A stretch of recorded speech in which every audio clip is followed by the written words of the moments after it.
Shalom buat kita semua.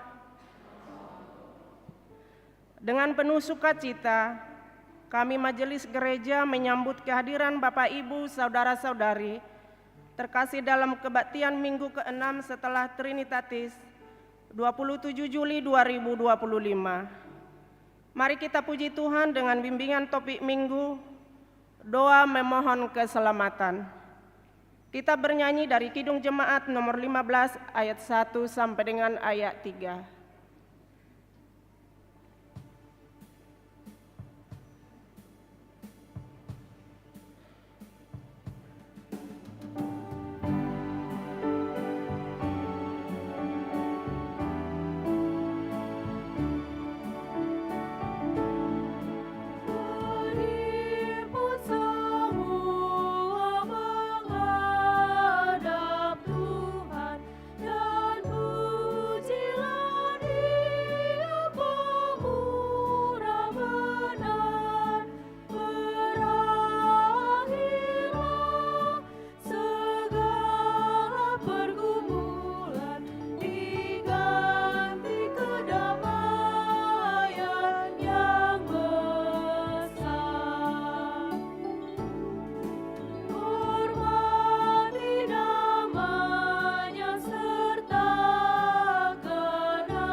Di dalam nama Allah Bapa dan nama anaknya Tuhan Yesus Kristus dan nama Roh Kudus yang menciptakan langit dan bumi.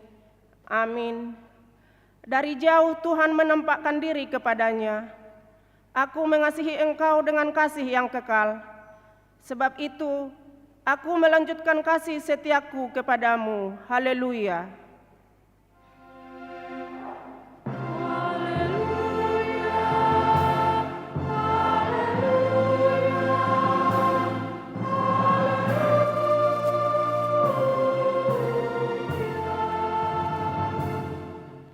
Marilah kita berdoa. Ya Tuhan Allah Bapa kami, kuatkanlah kami supaya jangan berputus asa apabila kami jatuh ke dalam kemelaratan, sehingga kami tidak menyia-nyiakan berkat-Mu.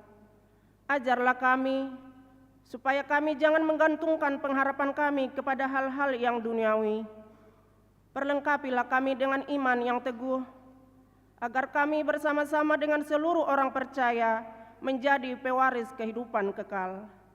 Dengarlah doa kami karena anak-Mu Yesus Kristus Tuhan kami. Amin. Mari kita bernyanyi.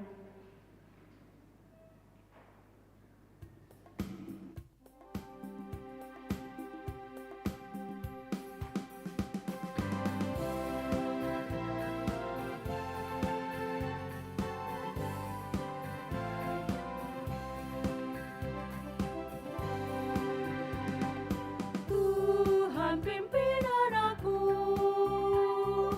agar tidak tersesat.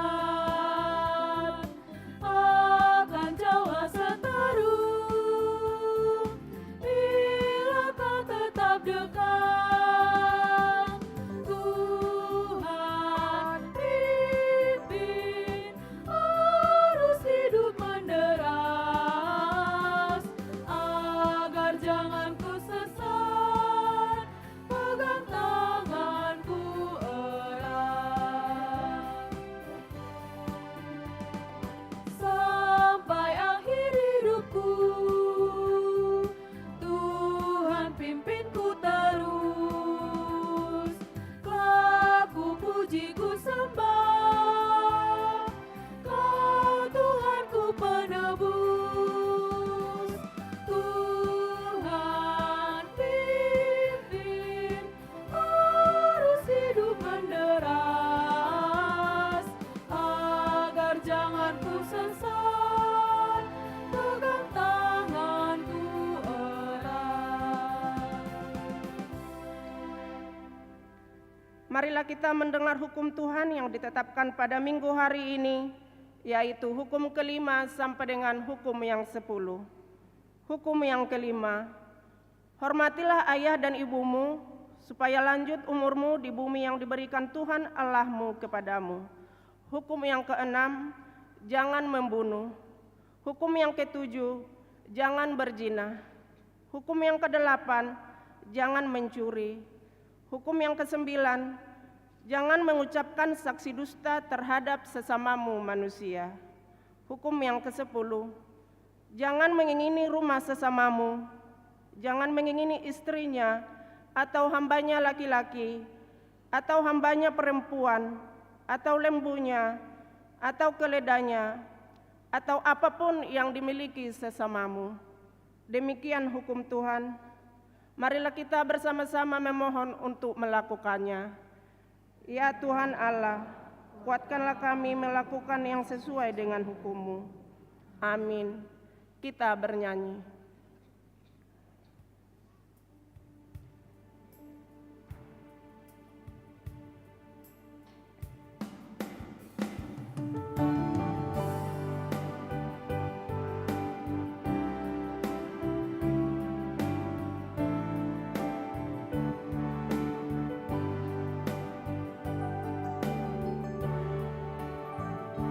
Semua yang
Marilah kita merendahkan diri untuk mengaku dosa kita.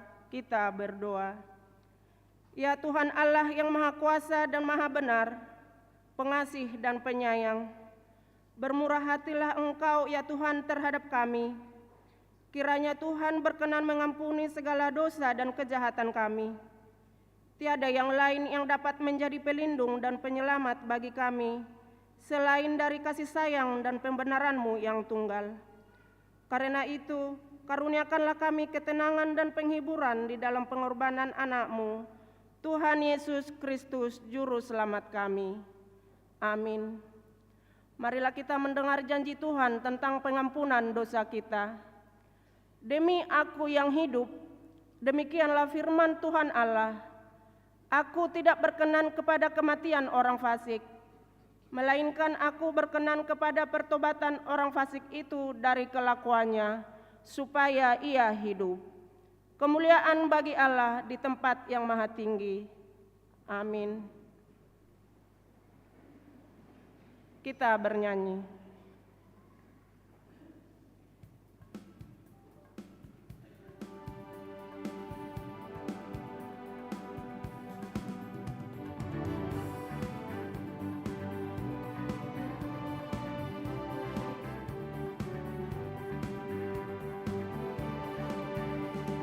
Sama di tangan Yesus, aman melukanya. Dalam teduh kasih-Nya, aku bahagia. Lalu berdumaikan, mulai terdengar dari negeri mulia. Damai sejahtera, sama di tangan Yesus, aman melukanya. Dalam teduh kasih-Nya, aku bahagia. Sama di tangan Yesus, aku tetap penuh. Dosaku dan cobaan jauh dari diriku. Tuhan cemas dan bimbang, kuasa yang tak tertahan.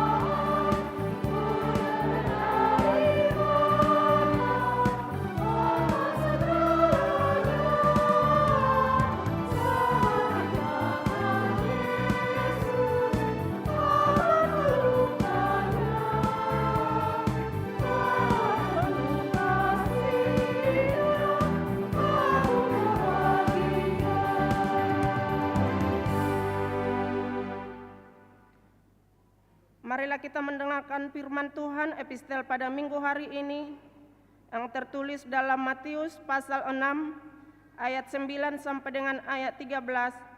Kita membaca secara bergantian. Karena itu berdoalah demikian. Bapa kami yang di sorga, dikuduskanlah namamu.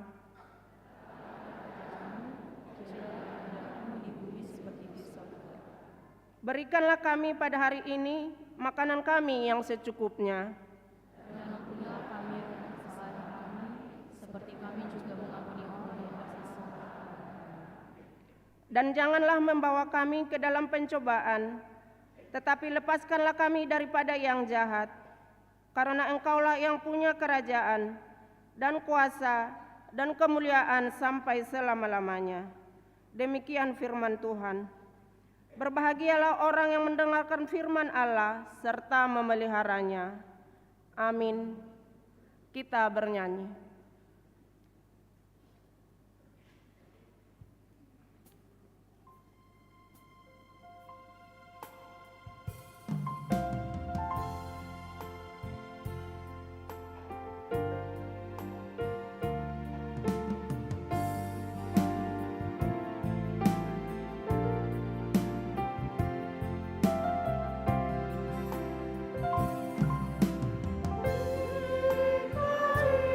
Kau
marilah kita bersama-sama mengaku iman kepercayaan kita.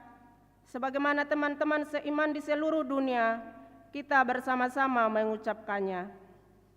Aku percaya kepada Allah Bapa yang Maha Kuasa, Khalik langit dan bumi.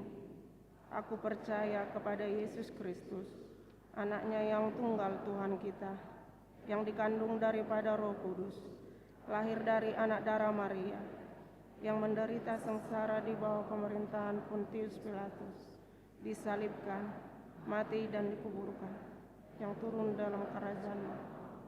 Pada hari yang ketiga, bangkit pula dari antara orang mati, naik ke surga, duduk di sebelah kanan Allah, Bapa yang Maha Kuasa.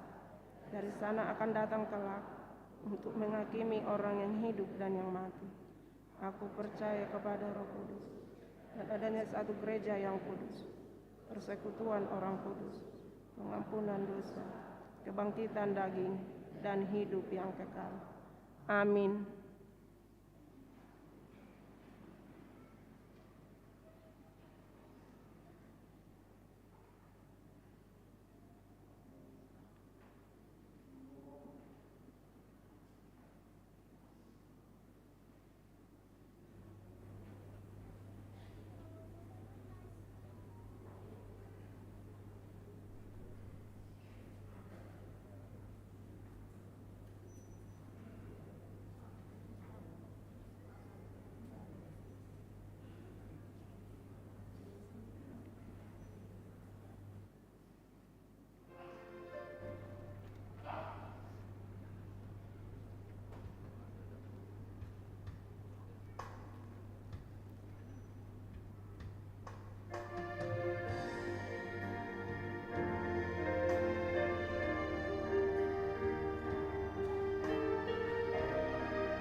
Salam.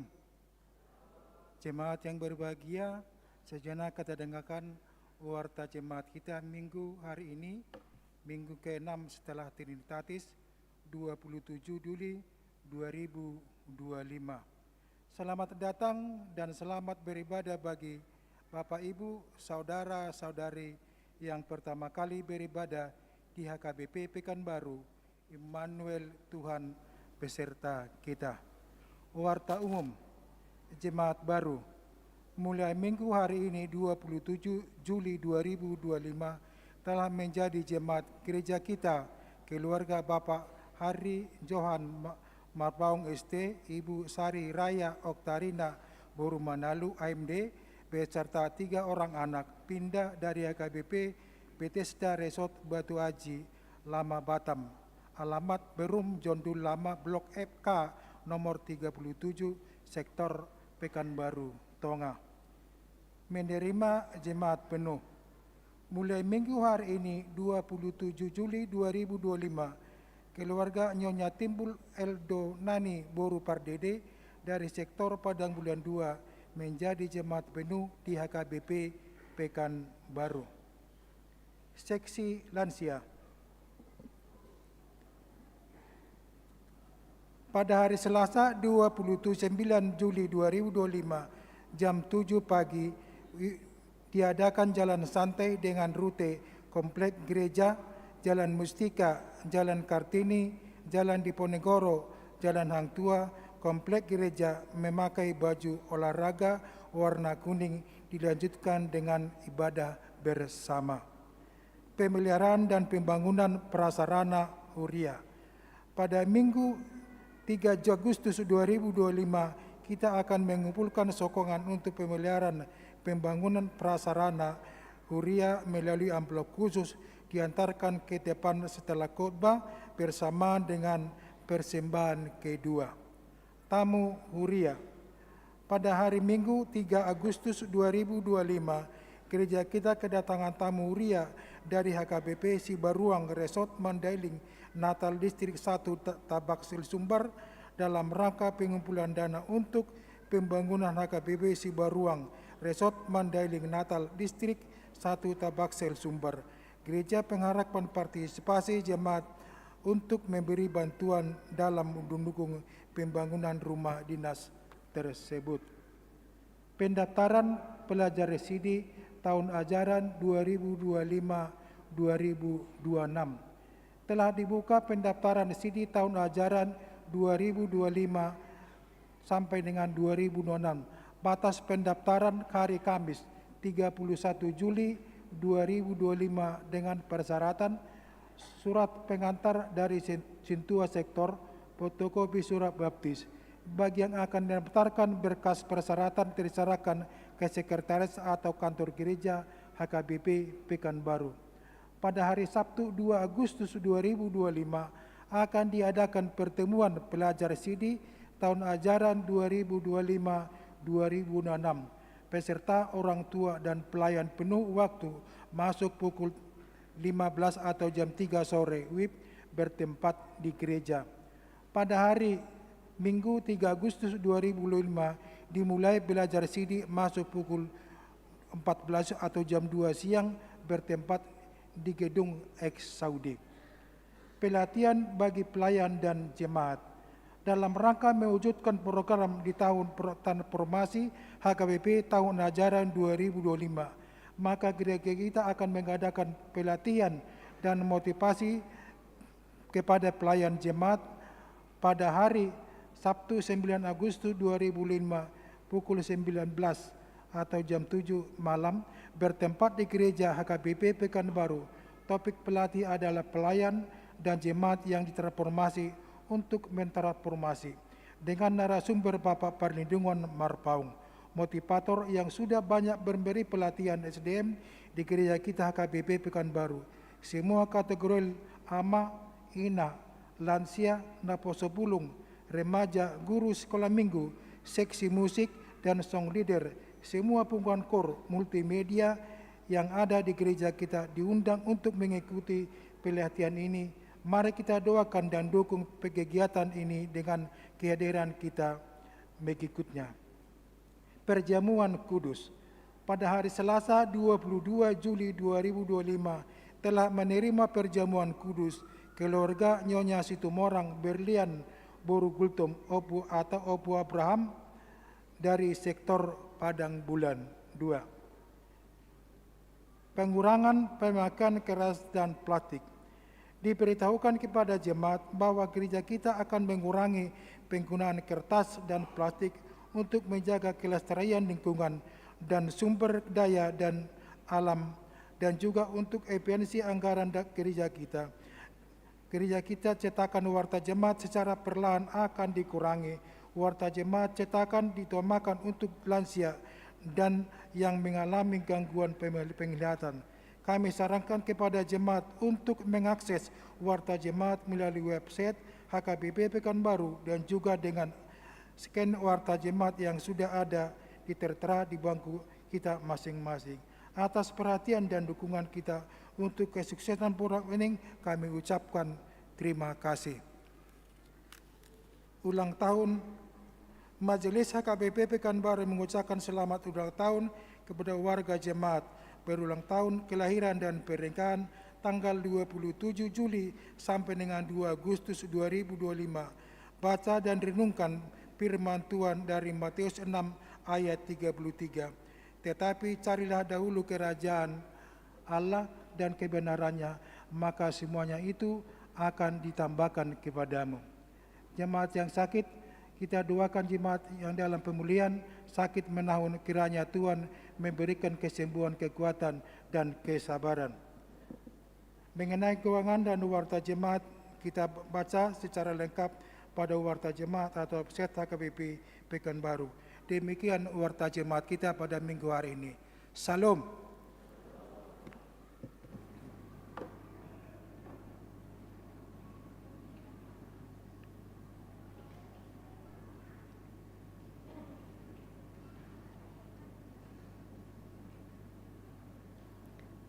Kita bernyanyi sambil mengumpulkan persembahan.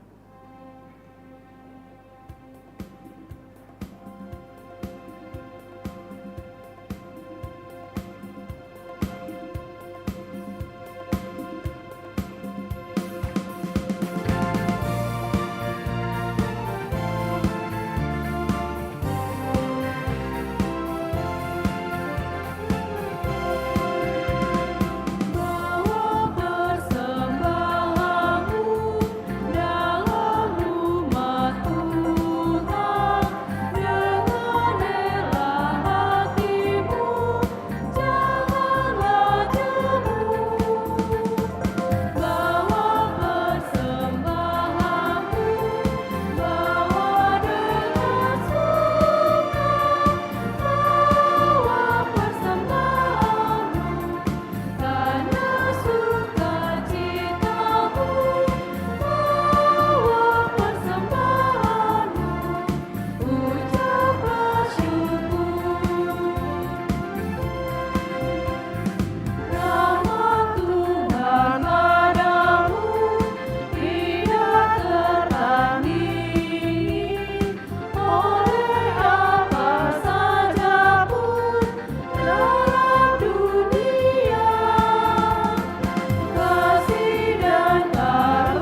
Damai sejahtera Allah yang melampaui segala akal, itulah yang memelihara hati dan pikiranmu di dalam Kristus Yesus Tuhan kita.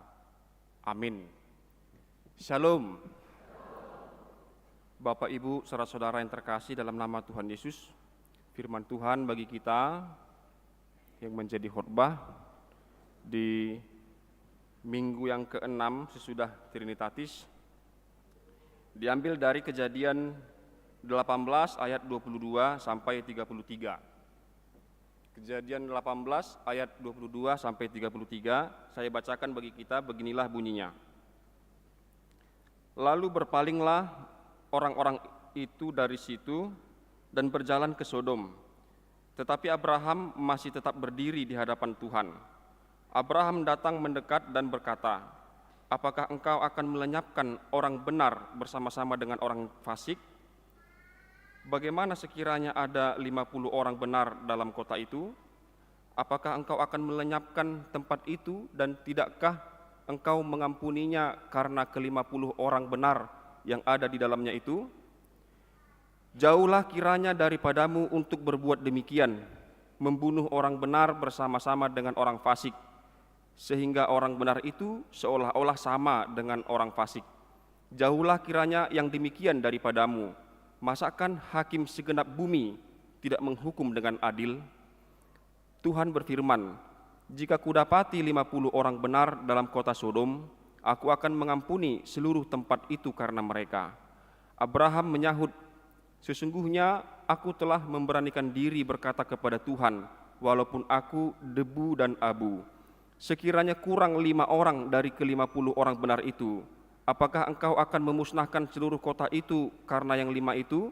Firman-Nya, "Aku tidak memusnahkannya jika kudapati 45 di sana." Lagi Abraham melanjutkan perkataannya kepadanya, "Sekiranya 40 didapati di sana." Firman-Nya, "Aku tidak akan berbuat demikian karena yang 40 itu."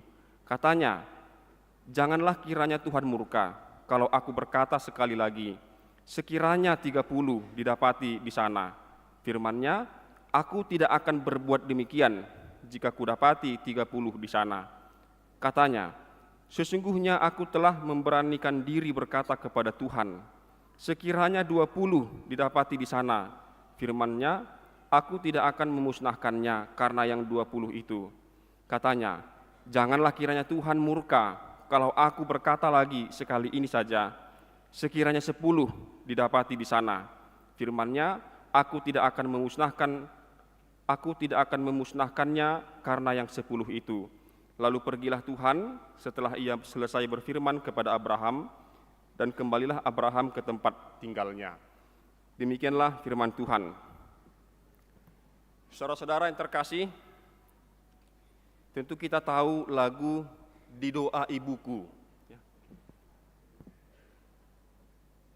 Itu judulnya ya, "Di Doa Ibuku".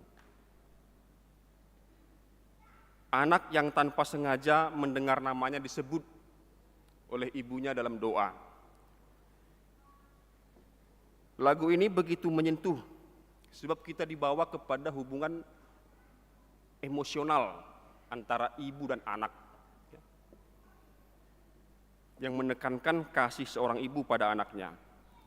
Seorang ibu tidak merawat anaknya dengan mencukupi kebutuhan jasmaninya saja, tetapi juga menopangnya selalu dalam doa-doanya. Seorang ibu tidak mau kehilangan sedikit pun dari hidup anaknya untuk dibelanya dan didekapnya.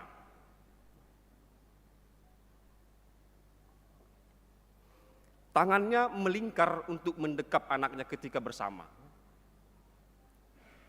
Ketika tidak bersama, tangannya itu dilipat untuk berdoa kepada Tuhan, mangudihon, membela anaknya dimanapun berada. Sungguh itu lagu yang luar biasa, Bapak Ibu sekalian ya.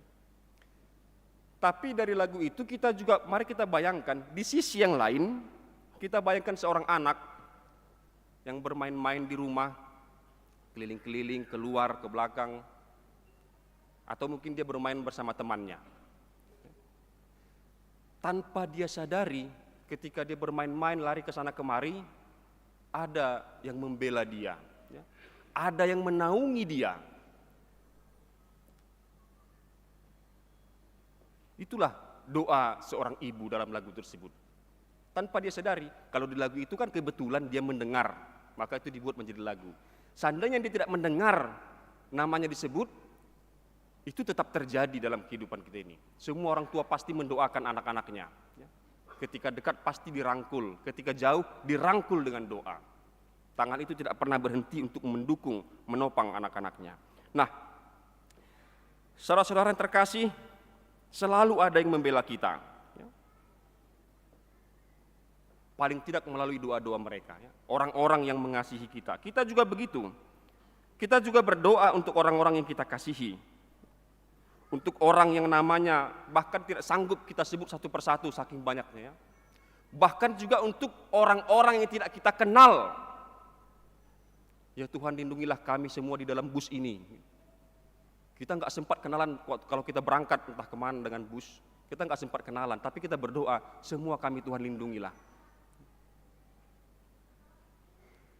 Jadi orang lain juga menerima perlindungan dari doa satu orang yang berdoa di sana, meskipun tidak saling kenal. Bahkan Bapak Ibu sekalian, yang paling ekstrim lagi, kita juga disuruh untuk mendoakan musuh kita. Tuhan Yesus menyuruh kita untuk mendoakan musuh-musuh kita, Matius 5:44. Itu lebih ekstrim lagi. Bahkan musuh-musuh kita pun juga menerima perlindungan, pembelaan melalui doa-doa kita. Tapi tentunya yang dimaksud adalah doa-doa yang baik, bukan doa-doa yang buruk. Meskipun dia kepada musuh, tidak dibenarkan untuk mendoakan hal yang buruk kepada musuh-musuh kita. Itu bertentangan dengan teladan yang diberikan oleh Tuhan Yesus kepada kita. Tidak boleh mendoakan yang buruk kepada orang lain. Ya Tuhan, mengampuninya adalah pekerjaan-Mu. Kalau pekerjaanku mengirim dia kepadamu. Itu bahaya juga itu, Mang Inang, ya. Tugas Tuhan mengampuni. Tugas dia katanya mengirim orang itu bertemu sama Tuhan. Sama aja sebenarnya, Mang Inang, ya. Nah, demikianlah nas khotbah kita pada hari ini. Abraham yang membela kota Sodom dan juga berikut Gomora. Komunikasi Abraham dengan Allah dalam nas ini berkenaan dengan makna yang kita pahami sebagai doa. Karena doa adalah komunikasi kita kepada Allah. Sehingga meskipun kita menerima berita ini, disebut di sana Abraham sedang berdiri bersama dengan Tuhan, tapi kita memahami itu adalah sebuah doa. Komunikasi antara Abraham dan Allah. Dan posisinya jelas, Abraham memohon dan Tuhan memiliki rencana dan sekaligus juga kuasa untuk menggenapi rencananya tersebut.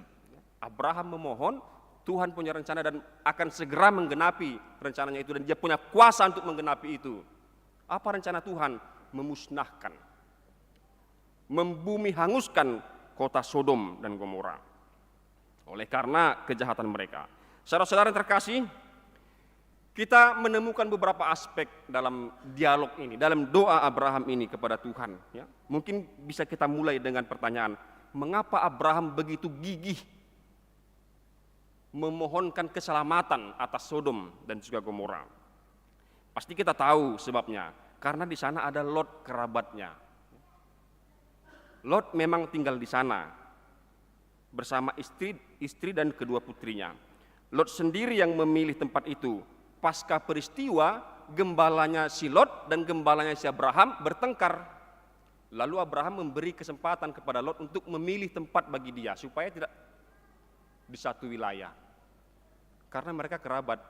Lagi pula kalau kita baca di Kejadian 13 ayat 7, Abraham bilang, karena di sekitar kita ada bangsa lain, maka mereka harus berpisah supaya tidak ada pertengkaran. Kenapa rupanya kalau ada bangsa lain di sekitar mereka, lalu mereka bertengkar? Nah, ini bisa bahaya, karena orang akan dengan cepat mengintervensi kekerabatan mereka. Orang akan cepat masuk dan semakin merusak kekeluargaan mereka. Maka Abraham katakan, karena ada bangsa lain di sekitar kita, maka pilihlah tempat bagimu. Lalu Lot memilih daerah lembah Yordan. Disitulah Sodom berada. Ya. Di Kejadian 13 ayat 11. Nah, Bapak Ibu sekalian, Abraham mengasihi Lot. Itulah sebabnya dia berusaha untuk mengubah rencana Tuhan. Mengubah rencana Tuhan. Ini mendengarnya agak gimana ya? Apa bisa kita mengubah rencana Tuhan? Ternyata seharusnya bisa. Kalau kita pelajari nas ini, kita lihat di sini, Tuhan sangat terbuka menyambut permohonan Abraham, sampai tawar-menawar berapa kali. Ya. Seandainya memang ada didapati di Sodom 10 orang yang benar, maka Tuhan pasti menggagalkan, membatalkan rencananya. Tuhan tak mungkin ingkar, karena sudah deal 10 orang dari 50 orang. Dealnya di 10 orang.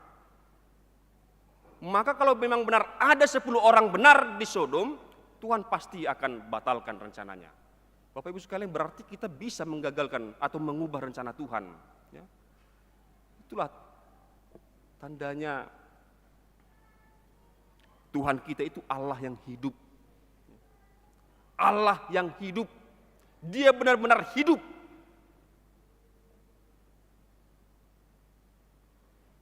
Maka kita pun sebagai umatnya harusnya memiliki juga pengharapan yang hidup. Ikum mangoluha pakirimota. Karena dia hidup. Maka pengharapan kita juga harusnya hidup. Tak ada yang mustahil bagi Allah. Kita tahu ini mengarah kemana. Ya. Lukas 1 ayat 37. Tak ada yang mustahil bagi Allah. Artinya Bapak Ibu sekalian, kita harus punya percaya diri, berdoa kepada Tuhan. Jangan-jangan kepada kita sedang Tuhan izinkan datang bencana, kita berdoa supaya Tuhan selamatkan. Tuhan tidak keberatan untuk mengubah rencananya. Karena dia hidup, dia bisa merasakan apa yang kita alami. Saudara-saudara sekalian, saya katakan tadi bahwa Abraham memiliki kasih terhadap saudaranya. Ini menekankan kembali kepada kita bahwa kasih itu sangat berdampak. Seandainya kasih Abraham kepada Lot yang mendorongnya memohon untuk keselamatan kota Sodom dan Gomora diperkenankan Allah, maka seluruh penduduk Sodom dan Gomora telah selamat. Jadi kasih itu sangat berdampak sekali. Efeknya, dampaknya meluas kasih ini. Maka tidak salah kalau Tuhan menekankan kasih sebagai penyelamat hidup di antara sesama manusia, menghindarkan konflik dan lain-lain. Maka kita berbangga Tuhan Yesus itu menekankan kasih. Tetapi Allah mencintai keadilan. Tadi saya katakan setelah deal 10 orang yang harus ada di Sodom dan Gomora yang dihitung benar, pada akhirnya kota itu dimusnahkan juga. Kita tahu itu ya. Yang selamat hanya Lot dan istrinya dan kedua orang putrinya. Tetapi istrinya harus tertinggal karena tidak taat peraturan, yaitu dia melihat ke belakang. Makanya ibu-ibu jangan sering-sering lihat ke belakang. Yang berlalu biarlah berlalu. Dalam hal ini saya dukung Lot. Tanpa mengurangi rasa duka cita karena kematian istrinya, saya dukung Lot daripada Adam. Tahu kan Adam dan Hawa, karena Adam mendengarkan Hawa, akhirnya jadi begitu kan. Tapi Lot tidak terpengaruh sama istrinya. Tapi meskipun saya dukung Lot, tidak ada yang benar di antara keduanya ya Mang Inang ya. Seharusnya dalam pernikahan mereka saling membangun, saling mendukung, sehingga karakter istrinya Lot itu tidak terbawa. Itu membuktikan dalam relasi rumah tangga mereka tidak saling mengerti, sehingga dua karakter tadi itu betul-betul bertolak belakang. Si Lot sangat percaya, pergilah tapi jangan lihat ke belakang. Istrinya nggak percaya. Maka dalam rumah tangga ada baiknya kita untuk saling membangun, saling menopang, saling memahami, supaya satu hati untuk memuji Tuhan. Nah, maka dapatkah sekarang kita melihat bahwa Allah sebenarnya sangat berpihak kepada kita. Allah sangat mengasihi manusia dan berpihak kepada manusia. Kalau kita cek struktur doa Bapa kami, ya, ada 7 permintaan. Kita semua pasti sudah belajar ketika Marguru Malua, ya. Ada 7 permintaan di sana. 3 itu tentang Tuhan. Dikuduskanlah namamu, datanglah kerajaanmu, jadilah kehendakmu di bumi seperti di sorga. Yang 3 itu untuk Tuhan.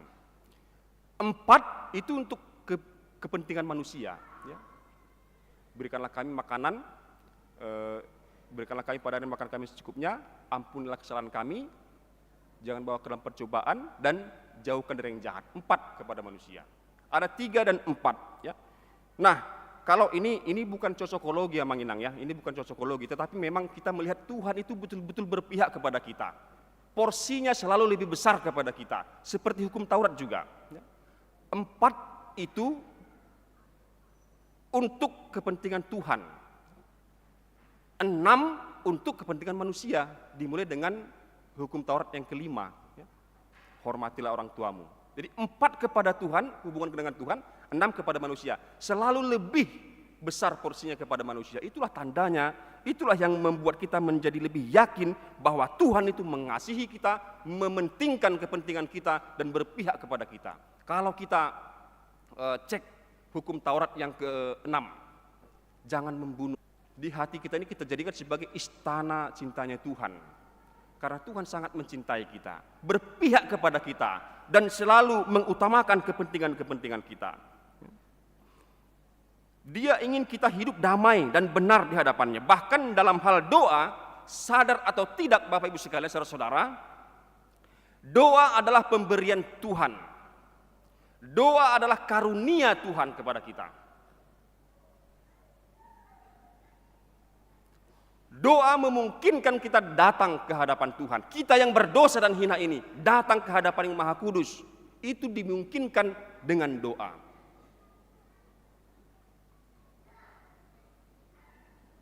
Jika Allah tidak memperkenankan doa, maka kita tidak memiliki jalan untuk datang kepadanya. Itulah sebabnya Allah mengatur bagaimana Israel berdoa, mengatur ibadah-ibadah, mengatur bagaimana mempersembahkan korban. Itu tertulis di kitab Imamat. Kalau mau begini, bikin seperti ini, bahkan sampai kepada pakaian imam juga diatur di sana. Bait suci juga diatur bagaimana tempat orang-orang itu berdoa.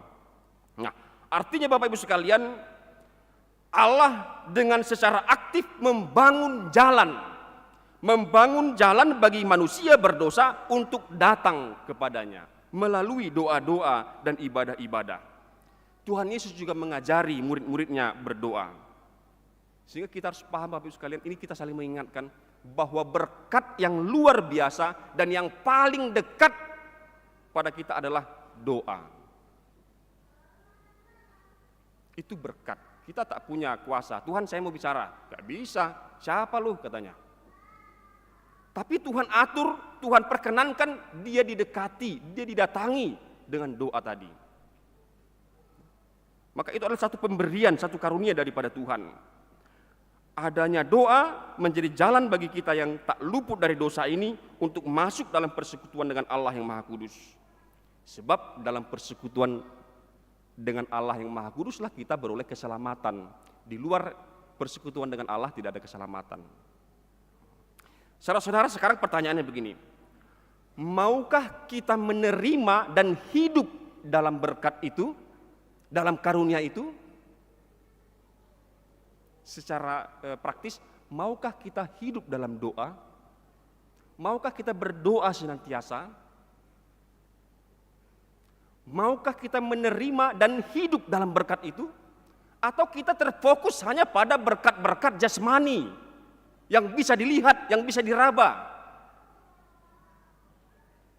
Sehingga kita lupa ada satu berkat yang luar biasa, yang menjadi jalan kita untuk bersekutu dengan Tuhan.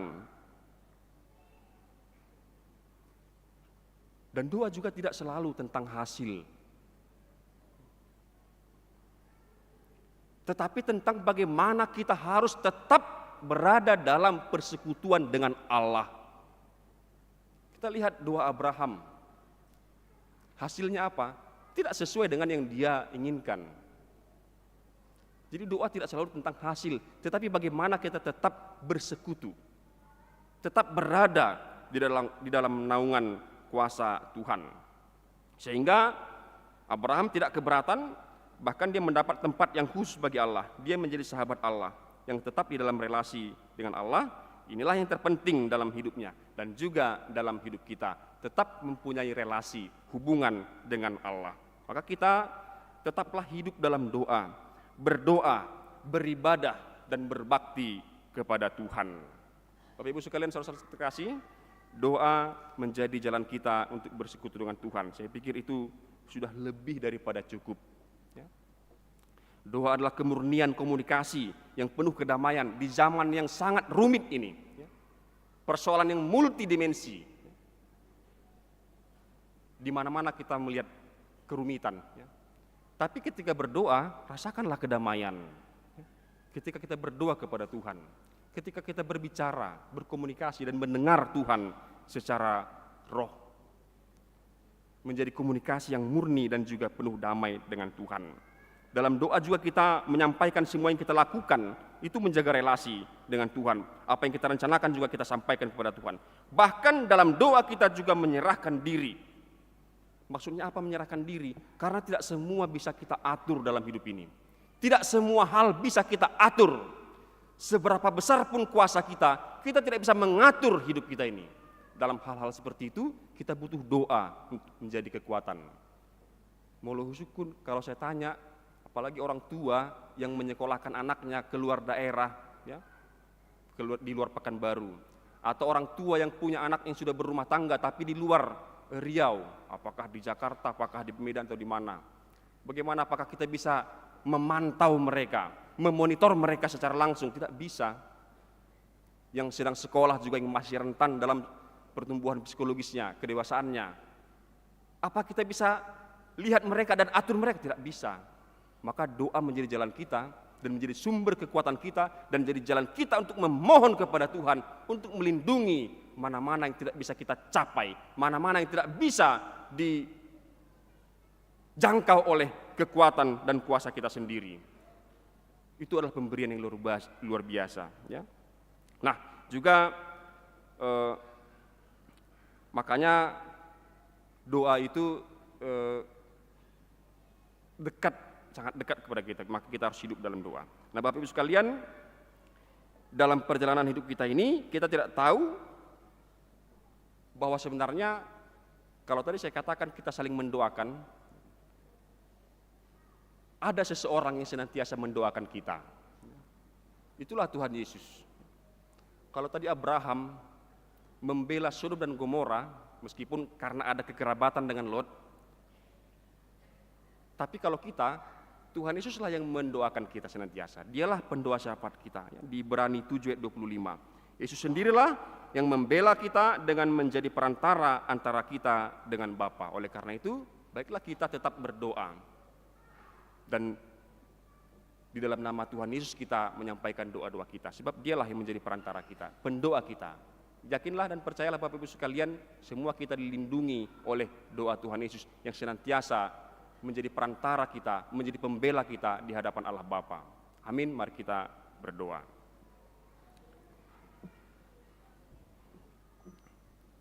Terima kasih Allah Bapa yang bertahta di sorga atas firman-Mu Tuhan yang mengingatkan kami pada hari ini tentang diri-Mu sendiri Tuhan yang semakin kami kenal pada hari ini Tuhan. Engkau sangat terbuka, Engkau mengasihi dan berpihak kepada kami. Oleh karena itu Tuhan kami serahkan hidup kami ke tangan pengasihan-Mu. Engkaulah Tuhan yang mengatur perjalanan hidup kami. Kami percaya Tuhan, Engkau pasti memberikan yang terbaik dalam hidup kami. Engkau senantiasa mencegah kecelakaan Tuhan dalam hidup kami. Engkau mencegah hal yang tidak baik Tuhan datang menghampiri kami. Oleh karena itu Tuhan, biarlah kami senantiasa di dalam lindungan kuasa-Mu. Tuhan, berkatilah hidup kami masing-masing, pribadi lepas pribadi, keluarga lepas keluarga, apapun Tuhan yang kami hadapi, apakah sukacita atau pergumulan hidup kami Tuhan, kiranya Engkau campur tangan. Kami percaya Tuhan, kami serahkan semuanya ke tangan pengasihan-Mu, terlebih hal-hal yang tak dapat kami lakukan Tuhan di luar kuasa kami percaya Engkau Tuhan akan menolong kami dan Engkau akan membela kami. Tuhan, berkati juga setiap anak jemaat-Mu Tuhan, yang jauh maupun yang dekat, yang sekolah, yang bekerja, atau dalam rumah tangga masing-masing, atau sedang dalam mencari pekerjaannya Tuhan, menunggu jodohnya Tuhan. Engkaulah kiranya yang memberikan yang terbaik Tuhan dan menunjukkan yang terbaik bagi mereka, sehingga Tuhan setiap orang bersukacita pada akhirnya. Terima kasih Bapa, kami juga berdoa untuk setiap program gereja-Mu Tuhan yang kami dengar tadi melalui warta. Kiranya Engkau Tuhan memberkati setiap yang akan dikerjakan di tengah-tengah gereja-Mu Tuhan, supaya semuanya itu berjalan dengan baik, menjadi sukacita bagi kami, jemaat-Mu, dan kemuliaan bagi nama-Mu. Dan juga Tuhan, setiap perencanaan jemaat-Mu Tuhan, ke depannya Engkaulah kiranya Tuhan yang mengatur dan menentukan langkahnya Tuhan, agar semua dapat berjalan dengan baik, penuh sukacita dan damai sejahtera daripada-Mu. Terima kasih Bapa, kami juga berdoa untuk jemaat-Mu Tuhan yang pada saat ini dalam keadaan sakit, apakah dirawat di rumah atau di rumah sakit Tuhan, Engkaulah kiranya yang memberikan kesehatan, memberikan kesembuhan Tuhan, beri kesabaran juga kepada yang menjaga, berikan kuasa-Mu Tuhan kepada setiap yang menolong medis ataupun obat yang dimakan Tuhan menjadi jalan kesembuhan daripada-Mu. Terima kasih Bapa, kami serahkan hidup kami sepenuhnya ke tangan pengasihan-Mu. Engkaulah Allah kami yang mengasihi kami dan membela kami. Kami percaya Tuhan, jalan hidup kami telah Engkau sediakan yang terbaik. Dalam Yesus Kristus kami berdoa dan mengucap syukur. Amin.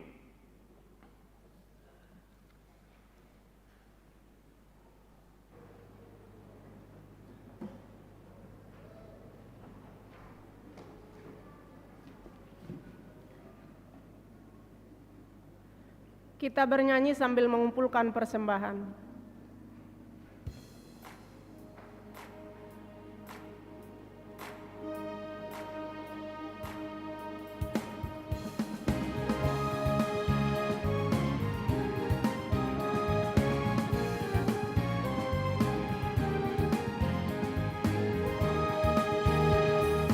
Janji yang manis tak aku lupakan, tak terulang lagi bagi jiwaku.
Marilah kita mendoakan persembahan kita. Ya Allah, Bapa kami yang di surga, kami mengaku bahwa Tuhan adalah sumber dari segala karunia yang melimpah dalam kehidupan kami masing-masing. Sebahagian daripada karunia itu kami serahkan kembali sebagai persembahan kepada Tuhan. Terimalah dan berkatilah persembahan umat-Mu ini, agar dapat kami pergunakan untuk pekerjaan dan pelayanan kerajaan Tuhan di dunia ini. Bukalah hati kami untuk mengenal betapa banyak berkat dan karunia yang kami peroleh dari Tuhan, supaya kami senantiasa bersyukur kepadamu di dalam nama Yesus Kristus Tuhan kami. Amin.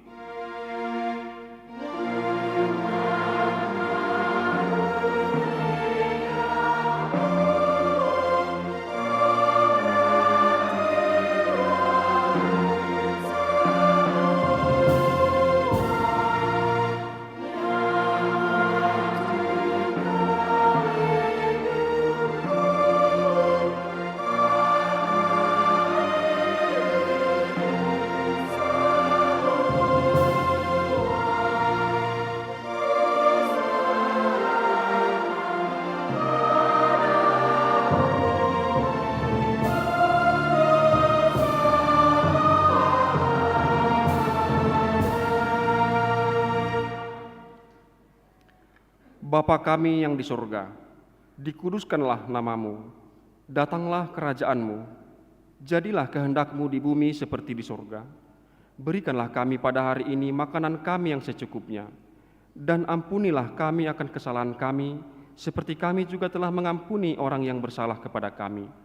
Dan janganlah membawa kami ke dalam pencobaan, tetapi lepaskanlah kami daripada yang jahat.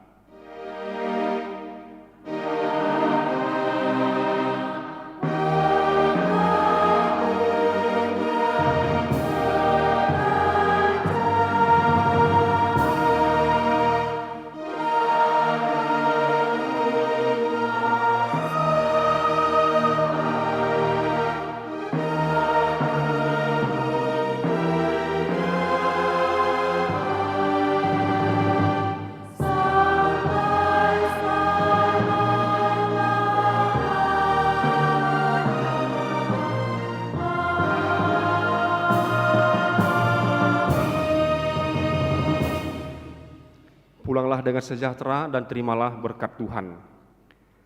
Tuhan memberkati engkau dan melindungi engkau.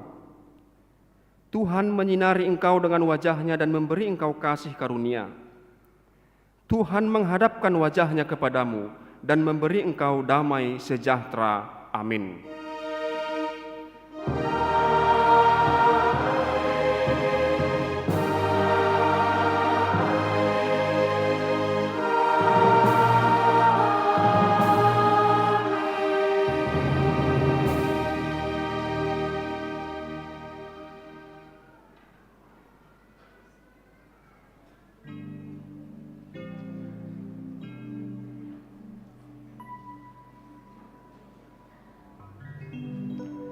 Selamat hari Minggu bagi kita.